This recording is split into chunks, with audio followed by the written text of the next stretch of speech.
Olá pessoal, meu nome é Vicente, eu sou desenvolvedor front-end e este é o canal Mais um Dev. Pessoal, eu estou desenvolvendo um projeto em Angular para trazer conteúdos de front para este canal e durante o desenvolvimento deste projeto eu senti a necessidade de utilizar uma API, mas como o foco deste projeto não é back sim front, eu utilizei uma API fake, que ela é mais fácil e rápida de implementar, comparado, né, com a API real, tá, gente? Então, pessoal, aqui apresentando um pouco sobre o, a tela, né, na qual eu precisei de uma API. Essa é a tela, tá? Essa é a cara dessa tela. Nada mais é que um CRUD de tarefas. CRUD, para quem não sabe, né, são as operações ali básicas em um sistema que é de criar, que é de onde vem as siglas, né, do create, read, update e delete, CRUD. Na minha aplicação, né, eu poderia armazenar essas informações no meu próprio front? Poderia.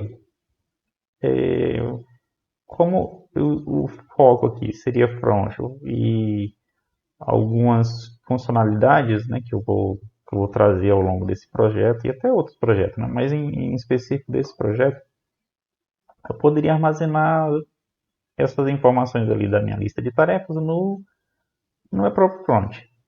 Assim, mas por que que então por que eu optei por uma API?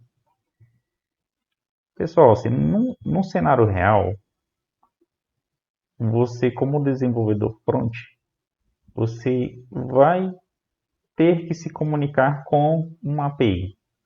E essa API vai se comunicar com o banco que vai armazenar essas informações e posteriormente recuperar essas informações.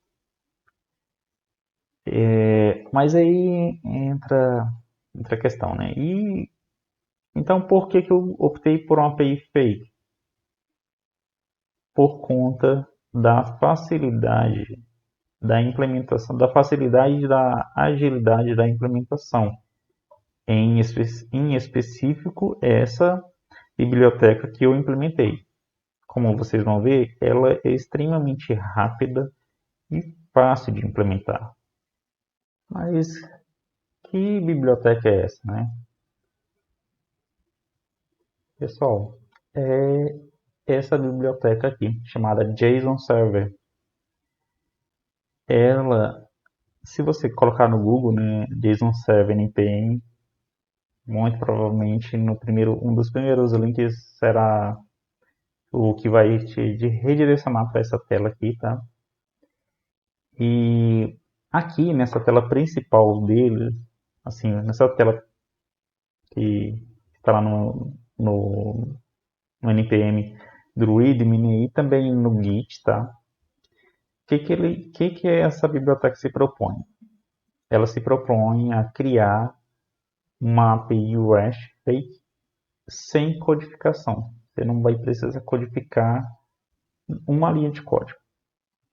É isso que eles prometem e é isso que eles fazem. Parece brincadeira, parece mentira, mas não é. Aqui, né, esse daqui é basicamente o que eu coloquei aqui, só que acrescentando mais uma coisinha aqui, que é a parte da agilidade deles.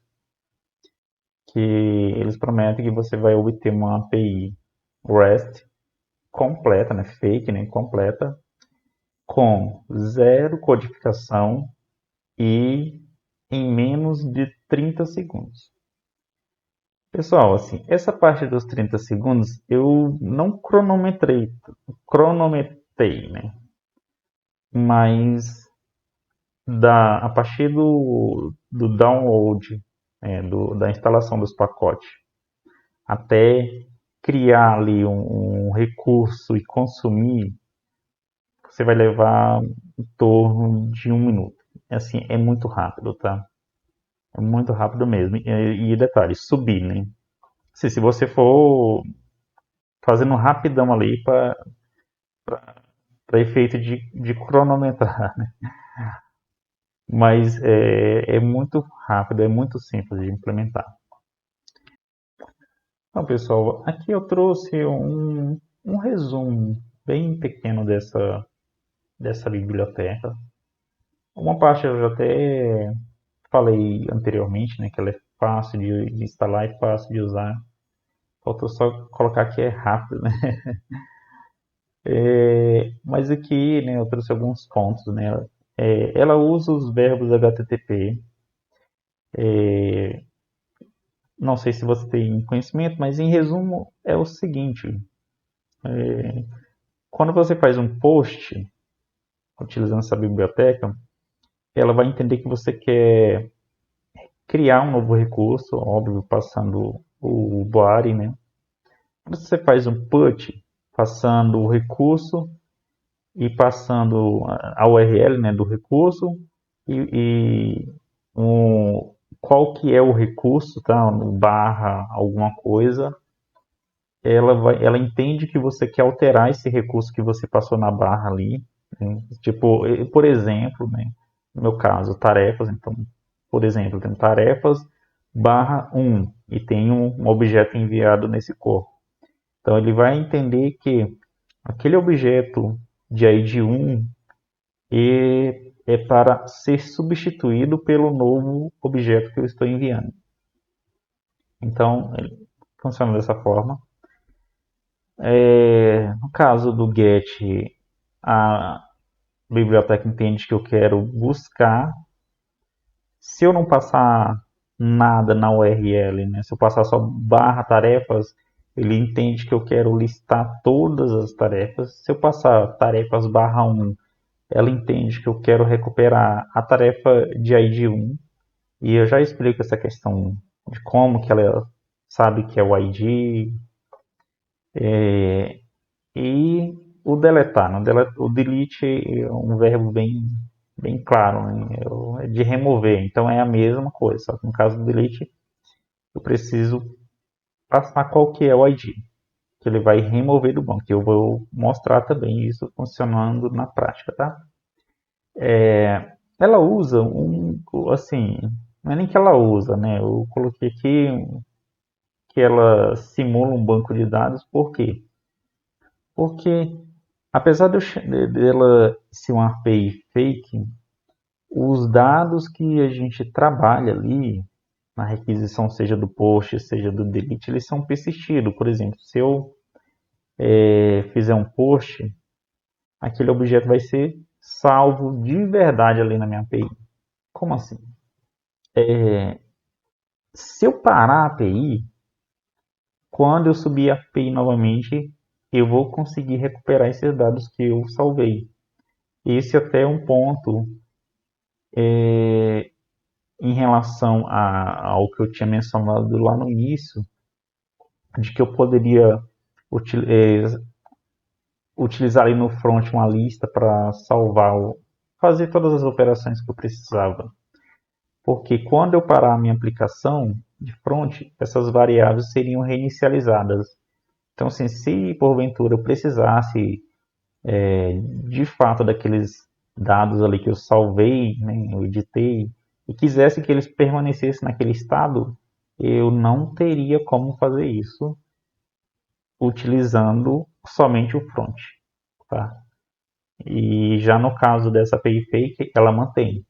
Se eu mandei salvar alguma coisa, ele vai estar lá. Se eu mandei remover, deletar alguma coisa, ele não vai estar lá quando eu subir novamente. Então isso para mim é muito bom. Assim, deixa realmente a aplicação com a aparência de uma coisa bem profissional, tá? Esse outro ponto aqui, né, que a gente pode personalizar rotas e vai ter situações que você precisa personalizar rotas, por exemplo, no caso das minhas tarefas, né, se eu quisesse utilizar ali um endpoint para só alterar o status da tarefa, eu poderia personalizar uma rota para isso. Porque num cenário real, gente, dependendo do objeto, não compensa muito você fazer um put no objeto inteiro, sendo que você quer alterar só uma propriedade, né? Um status ali. Então é mais fácil, assim, e até melhor, porque você não vai estar trafegando tanta informação no seu, na internet ali, fazer um endpoint para essa coisa em específico que você precisa. E, e a gente consegue fazer nessa biblioteca isso também, tá? Aqui tem outros pontos aqui que é poder fazer filtro, poder paginar, ordenar e muito mais, tá? Então, bora implementar, né? Não é nem codar. Aqui, pessoal, essa é a minha aplicação, né? Esse é o service da minha aplicação, é onde eu faço as requisições. Aqui, como vocês podem ver, né? Eu tenho o listar, tenho o salvar, o editar e o remover. Pessoal, aqui vocês podem perceber que eu tenho comentado, né, uma URL com um prefixo. E isso daqui se encaixaria naquela situação de personalizar uma rota, tá, pessoal?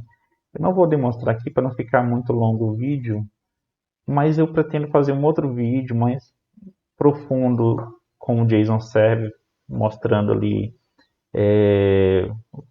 personalização de rotas, paginação, ordenação, outras coisas que eu não vou mostrar aqui nesse vídeo, tá? Aqui, o intuito aqui vai ser mais de instalar a dependência e fazer ela rodar e mostrar na prática funcionando ali o meu front integrado com essa API, beleza? Aqui, pessoal, no NPM do JSON Server, vocês vão ter a documentação dele completa. Caso vocês tenham algum problema, e ontem ou foi antes de ontem eu tive, eu vim aqui e não estava aparecendo nada, não sei se eles tinham subido alguma versão e tinham esquecido do README, você pode vir no repositório deles no Git, tá? Foi o que eu fiz e lá estava tudo ok. Aqui, explicando um pouquinho, né?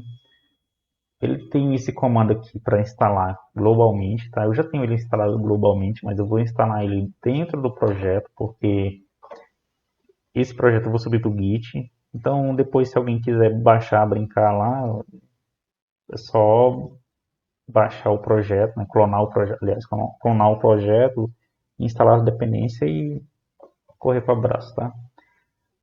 Aqui ele tem um exemplo, tá, de como funciona essa biblioteca. Ele fala o seguinte, que a gente precisa criar um arquivo .json, tá? Esse nome aqui é só uma sugestão.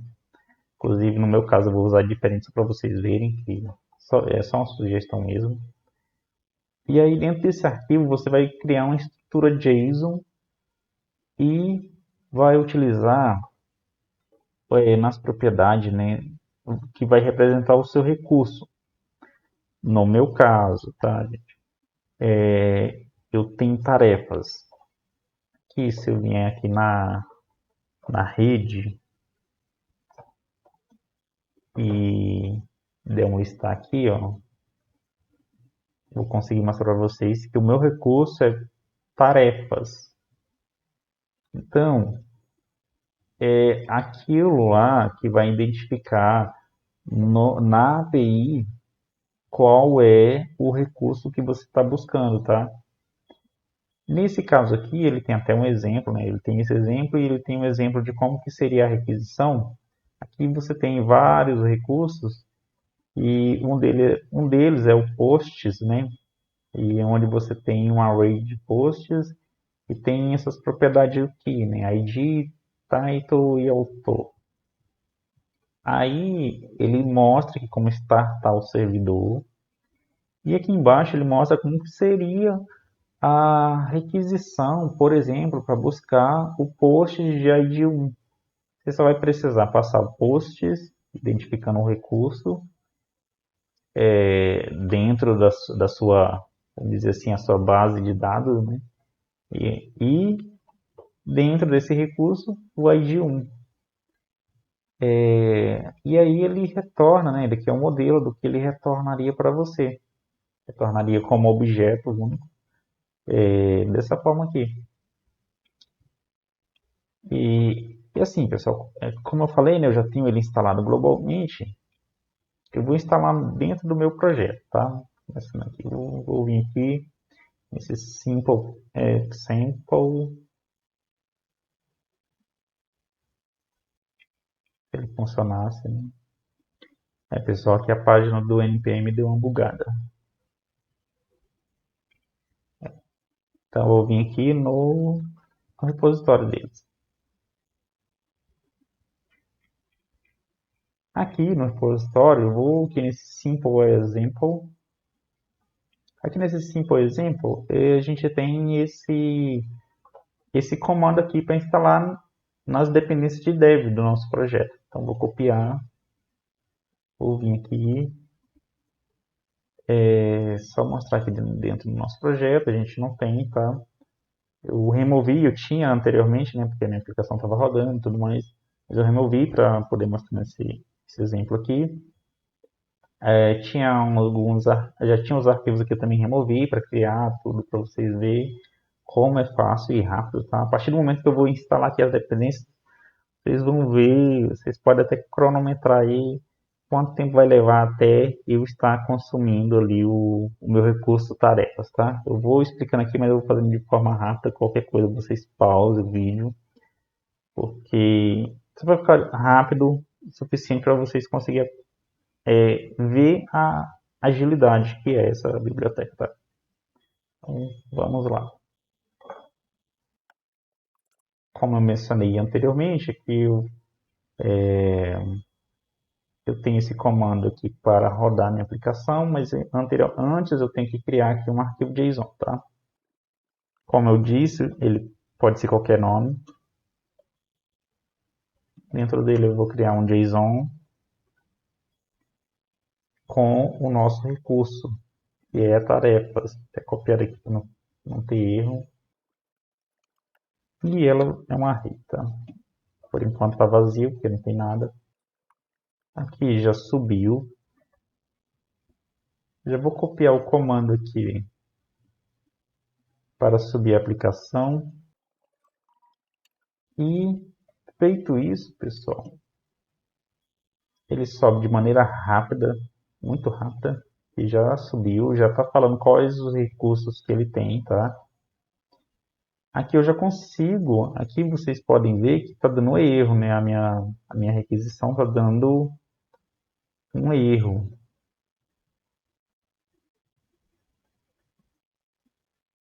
Não tem resposta. Aqui deveria dar um status de 404, alguma coisa. Não está aparecendo, mas beleza. Vamos startar novamente aqui. E conseguir identificar o erro que ele deu. Vou recarregar aqui a minha aplicação. Nem precisaria, aliás, nem precisaria recarregar, era só dar um listar aqui, mas no recarregar a aplicação, pessoal, vocês vão ver que aqui, ó, ele já mudou o status, já está dando um 200, já está dando 200, é uma resposta de sucesso, tá, pessoal? Aqui, então beleza, a gente está vendo que o nosso listar já está funcionando. Mas e os outros? Porque a única coisa que a gente fez aqui foi só instalar a dependência e criar esse arquivo e subir, né? Executar esse comando que ele me deu aqui. Salvou. Podemos ver aqui, ó. Status. Aqui já é da listagem. Aqui. Ele me retornou um 201. Isso é tudo automático, pessoal. Eu não movi uma linha de código ali. Esse status já é ele que retorna automaticamente. Sendo que se eu fiz, aliás, um post para aquele recurso que ele identificou ali, automaticamente ele já salva esse objeto, e eu vou já mostrar aqui no conteúdo, e retorna para quem o chamou, para o meu front, no caso aqui, um 201, que é um status HTTP, é um verbo HTTP de criado, indica que alguma coisa foi criada lá na sua API. Então aqui, se a gente olhar o conteúdo do que eu enviei, foi isso daqui, ó. Algumas coisas vocês não viram, né? Data da criação, modificação e status, mas aqui, ó, esse daqui vocês viram fazendo. Tarefa teste 1, minha primeira tarefa. E bora olhar a resposta, porque tem uma coisinha aqui. Aqui a gente tem as mesmas informações que eu enviei, só que tem uma coisinha a mais, pessoal. Tem o ID. Eu não enviei o ID. O ID ele gerou automaticamente e ele faz esse gerenciamento lá de incrementar o ID. E eu vou já mostrar isso para vocês também. Mas antes, vamos olhar aqui na nossa API, nosso arquivo JSON. E olha aqui, temos aquelas informações persistidas. Então, aqui como eu tinha mencionado, se eu parar a API, eu vou até listar aqui para vocês verem que ele... É porque eu não mandei limpar antes da listagem, tá, pessoal? Mas aqui ele deu uma falha, né? E aqui eu vou recarregar a aplicação e vocês vão ver que não existe mais nada aqui na lista. Então aqui, se eu voltar, né, se eu subir novamente a aplicação, já subiu. E aqui só listar, já voltou para cá. Porque como eu tinha mencionado antes, mesmo eu parando a minha API, os dados continuam lá. Mesmo sendo uma API fake, os dados que eu salvei continuam lá. Então, a gente conseguiu criar. Tem um ponto que eu falei que ela, né, a biblioteca, né, o JSON Server, faz esse gerenciamento do ID. Aqui eu vou mandar minha tarefa 10, não vou colocar observação nenhuma e vou mandar salvar. Se a gente for olhar aqui, nem precisa olhar aqui na resposta, aqui eu já coloco o ID aqui, tá? Então aqui a gente já vê que a tarefa teste 10, o ID dela é 2. E se a gente for lá no nosso arquivo, vocês vão ver que aqui o ID é 2. Então, de fato, ele faz o autoincremento ali do ID do recurso, sem eu precisar mover uma linha de código também. E isso também ajuda bastante, pessoal. O outro ponto aqui, né, que eu consigo editar. Então, essa daqui é a tarefa teste 10, eu vou modificar para a tarefa teste 2. Status, vou modificar para fazendo.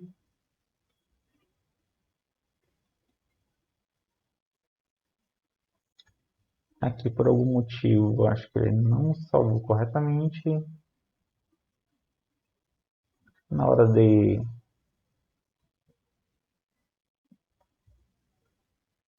fazer o parse ali, eu acho que eu devo ter faltado colocar alguma coisa, tá? Mas assim, aqui vocês viram que ele alterou, tá? Então eu editei, eu criei um novo recurso, eu editei esse recurso, eu listei esses recursos e agora eu vou remover, né? Como esse daqui deu esse erro, então eu vou remover, aproveitar para remover ele. Tá? Removido. Então se formos olhar aqui também na nossa API, vou botar aqui no arquivo, veremos que aquele recurso não existe mais aqui, só existe o ID 1. Pessoal, por este vídeo é só. Espero ter contribuído aí com o seu conhecimento, tá? Se ficou alguma dúvida, coloca aí nos comentários. Também sugere algum conteúdo, tá? Alguma biblioteca aí que você conheça e acha interessante, coloca aí para me dar uma olhada depois. Principalmente se for relacionado a front-end, tá? E principalmente também se for relacionada a Angular. E é isso, tá, pessoal? Eu peço o seu joinha, peço que você se inscreva, compartilhe aí com seus colegas que curtem a área de programação e nos vemos no próximo vídeo.